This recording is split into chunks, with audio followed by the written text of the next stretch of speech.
That was our last argument, after Patricia was served the papers but before we went to court. We both pretended, playing roles for each other. I pretended that I still wanted to talk things over, though the coffin lid on our marriage had slammed shut the moment the private investigator showed me the photo of her kissing Bradley Jacobson. By the 5th minute of the first video recording, our marriage was already buried, and I was shoveling dirt on its grave. As for Patricia, I don't know exactly what she was pretending. Maybe she thought her ongoing infidelity was still a topic worth discussing. Maybe she believed we could somehow come to a reasonable agreement to stay married while she kept sleeping with Bradley on the side. My wife, Patricia Wilson, née Anderson, is a lawyer. Bradley is actually one of her assistants, and finding ways to be reasonable in completely unreasonable situations is what she does for a living. At home, I suppose she does it on a voluntary basis. The phrase, "Matt, be reasonable," was a constant refrain throughout most of our 25-year marriage.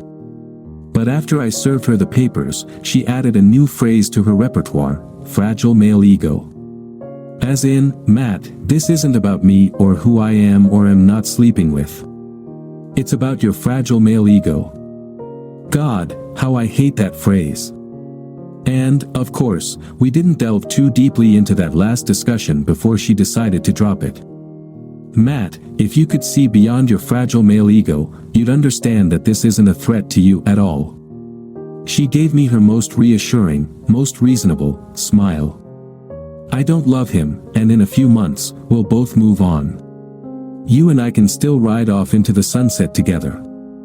I have to give Patricia credit, she's very bold. As she said this, she was absent-mindedly running her fingers along the stem of her favorite glass of unoaked Australian Chardonnay, sitting next to a manila folder on our kitchen table. In the folder, of course, was my divorce filing, along with several of the most incriminating photos the private investigator managed to take. In other words, the Titanic has hit the iceberg, the orchestra is playing "Nearer, My God, to Thee," and the women and children are being led to the lifeboats. Meanwhile, Patricia is saying that if I'm reasonable, if I can just get past my fragile male ego, we might still make it to port. The thing is, Patricia thinks we're still negotiating, but I'm no longer interested in resolving anything. I want the conversation to end. "Patricia, let's pause for a second," I said, cutting her off mid-sentence. "You keep talking about my fragile male ego, saying that if I can get past it, we'll be fine. What exactly do you mean by fragile male ego?" She frowned for a moment, a little offended at being interrupted. "Well, it's very simple, Matt. You're afraid of competition. You're afraid that, somehow, you won't measure up." She smiled at me again, gently, with a touch of condescension. "But darling, you don't need to worry. You're my guy. My man. And what about Bradley, then?" She blushed. "Bradley, well, Bradley is just a toy. Like a workout machine. I'm not planning to replace you or stop loving you. You have nothing to worry about." I gave her a slightly frowning, slightly bewildered look, the kind husbands use when they want their wives to feel superior, usually so we can get away with something. "So, just to be clear, you think I'm worried that you're going to stop loving me or replace me with a younger model?" She nodded, her gentle smile widening. "And you think that makes me a little vulnerable? That I need reassurance?" "Exactly. And, darling, you have nothing to worry about." I spoke slowly, as if I were trying to piece it all together.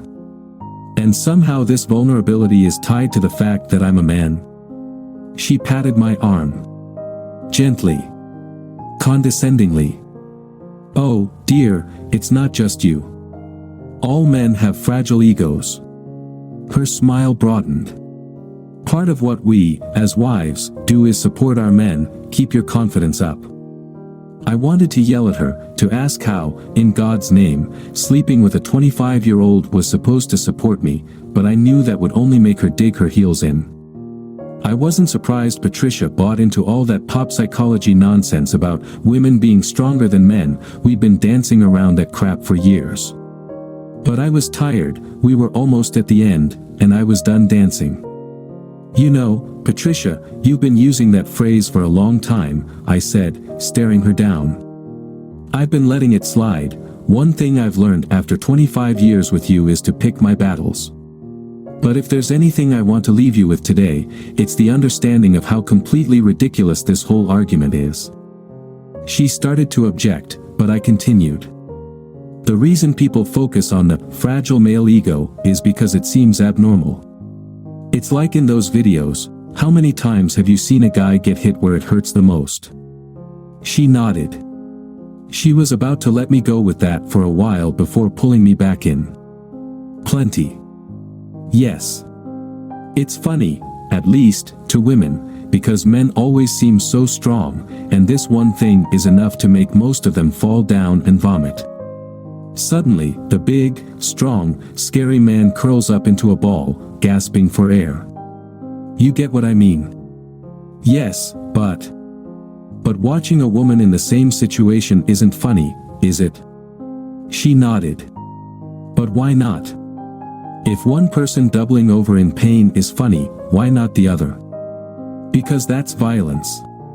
A man hitting a woman, that's violence. And a woman hitting a man isn't. I shook my head. Never mind, we're getting off topic. The point is that watching a woman writhing in pain isn't funny because we're taught to see women as fragile and weak, so the idea of making a woman cry isn't strange or particularly humorous. I don't understand where you're going with this. I took a deep breath. The point is, it's the same with the ego. When I go to work every day, my friends, joke about my sexual abilities, my size, my belly, my thinning hair, and anything else they can find to tease me about. Now imagine if your friends did the same to you. Imagine walking into the office and immediately getting comments on every area that you feel insecure about. How would that make you feel? God, she said, I can't imagine a woman ever treating her friend like that. And certainly not all the time. But that's exactly what happens with us, the big, strong men. We shrug it off, throw back a comment, and get on with our day. Now, I was the one patting her arm. Gently. Condescendingly. I wondered if she noticed. The truth is, the only place I allow myself to feel fragile and vulnerable is in this home. This is where I take off the armor, show my soft underbelly, and trust that you won't take advantage of it. What you see as my fragile male ego is just me letting my guard down in the only place in the world where I feel I can be fragile. Do you understand? Patricia smiled and nodded. I could see her gathering her strength for another attack. But that's exactly the point, Matt.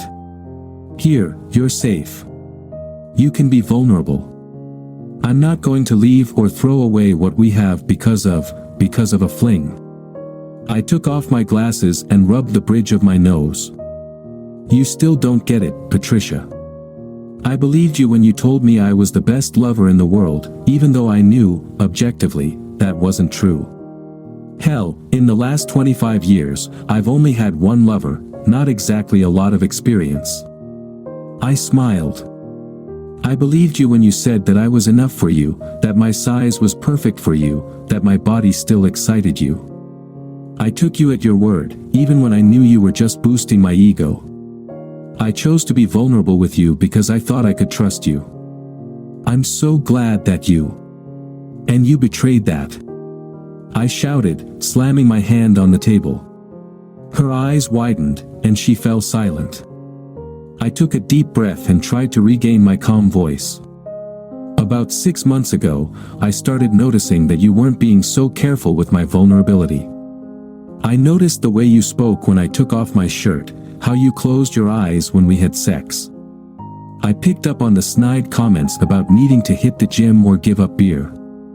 She looked at me, stunned, and I continued. I noticed that you stopped telling me about your day or asking about mine. I noticed that you weren't around me anymore. Even before you started sleeping with Bradley, I realized you were no longer a safe space for me. You weren't going to protect my vulnerability. Matt, she paused. Was the lawyer at a loss for words? I looked her in the eyes. Firmly. Her eyes were shining, and I'm sure mine were too. I tried to fight it, Patricia. I asked you out to dinner more often, complimented your clothes. I tried to plan more vacations, more time just for us. I tried to show you that you were special to me. I dressed better. I started going to the gym. I hoped you'd remember how special I once was to you. I looked down at my hands. Not now. I couldn't let her see the tears. I couldn't be vulnerable anymore. Enough. It didn't work. You found reasons to cancel dinners, reasons why we couldn't go on vacation.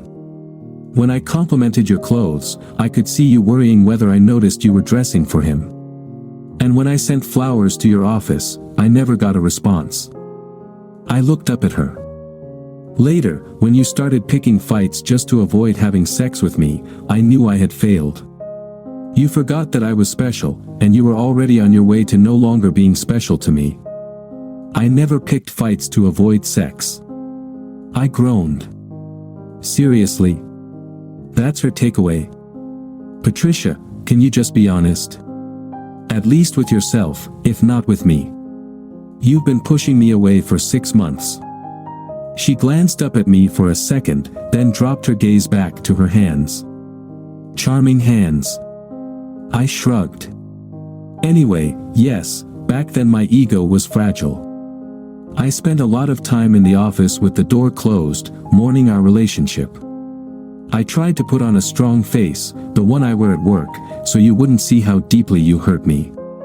I started finding reasons to leave the house, to avoid spending time with someone who could hurt me, and who now so clearly wanted to. She looked shocked. I smiled slightly and gently patted her hand again. But you'll be glad to know that my fragile ego has healed. I found other things to occupy my time, and other people who made me feel special. She looked up, a question in her eyes. I smirked. No, I didn't cheat on you, but I did notice that some of the women at the gym didn't seem all that turned off by my body these days. Anyway, by the time I had proof and was talking to a lawyer, you wouldn't have even known that my fragile male ego had ever been hurt. Are we done? I thought we were. After all, I had said what I needed to, and I thought maybe she had finally heard me. Maybe now we could move on. But, of course, I was married to a lawyer, and there was no such thing as a lost case. But Matt, there was never any need for this, she yelled. Yes, I admit I've been distracted lately, but I never stopped loving you. In my world, you were always number one. I'm sorry I didn't see how fragile you were, how much I hurt you. Patricia kept talking, kept weaving beautiful pictures with her words, but I wasn't listening. That word again.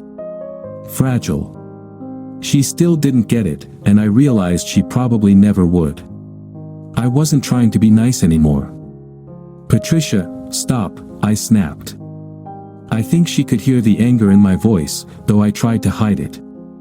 I took a long, slow breath. Exhaled. You still don't get it, do you? You still think this is all about my fragility, my fragile male ego, right? Honey, there's nothing shameful about it. All men. All people, Patricia. We all have fragile egos. And we trust those we care about to protect them. Well, yes, of course, but men are especially fragile. I mean, I'm going to let you in on a little secret. I leaned in toward her, as if I were about to confide something. I tried my hardest to keep the sarcasm at bay, but she wasn't making it easy. Patricia, I've spent most of the last 25 years trying to figure out how to be honest with you without hurting your ego. When you'd ask me if that lipstick suited you or if that dress made you look fat, I had to find an answer that wouldn't hurt your feelings, but also wouldn't let you leave the house looking like a crazed clown or an overstuffed sausage. Patricia blushed, her eyes widening. She wasn't used to this kind of honesty. Suddenly, I realized I found it funny. Patricia, when I say things like, honey, I'm not sure that lipstick goes with that blouse, or, wow, could you change? I'm not comfortable with our neighbors drooling over your chest all night. I was giving you an out. I pretended I wasn't sure of my words or that my fragile male ego was at risk. And do you know why I did that? She shook her head. It's because I didn't want to put your ego at risk. That's nonsense. Patricia fumed. I can remember several times when you were pretty clear about something not looking good. I smirked. Oh, I admit, I messed up from time to time, I said. I think we both remember what happened when I commented on your eyeshadow looking like that of an adulteress. Or when I said, yes, that dress does make your butt look big. Those big, hurt eyes.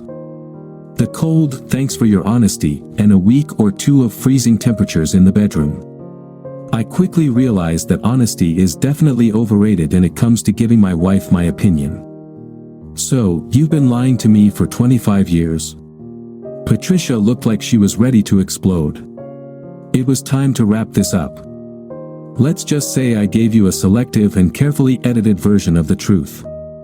I told you that you were the most beautiful woman in the world. That your trips to the gym took a decade off your age. That even Venus de Milo couldn't compare to your backside. I gave you extravagant compliments, just like the ones you gave me, to show you how I see you, and, in the process, to boost your fragile ego. My ego isn't fragile. Patricia, you have a fat ass. She looked at me as if I had just punched her in the chest. What? I smiled at her. You have stretch marks. Your breasts have sagged. Your hair roots are graying, and your teeth are yellowing. Those expensive creams you buy don't hide the wrinkles on your face or your double chin. Darling, it's time to think about aging gracefully because fighting it isn't working anymore. She gasped, her eyes widened. A few blows, and they all hit the mark. Lord Jesus, Matt.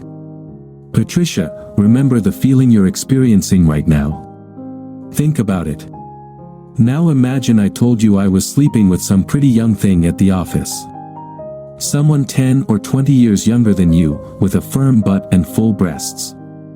She's trying all her tricks on me because our relationship is still new, and she's just getting started with her game. Imagine I come home to you after being with her a couple of times a week. How's your ego doing?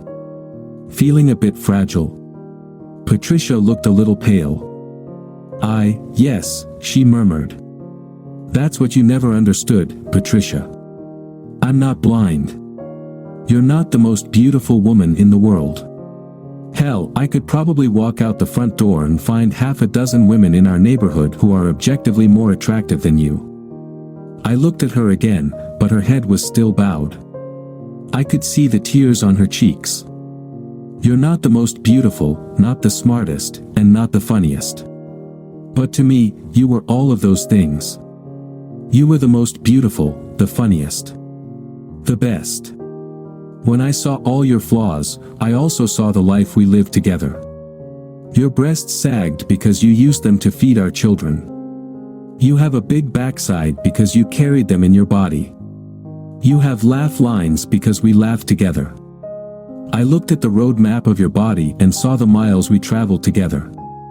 I cherished every one of those miles and the marks they left. She looked up, and it was like the final scene of a boxing movie, the one that happens just before the knockout. She sobbed. And now? What do you see now? Lord, I thought, she's practically asking for it. It would be so easy.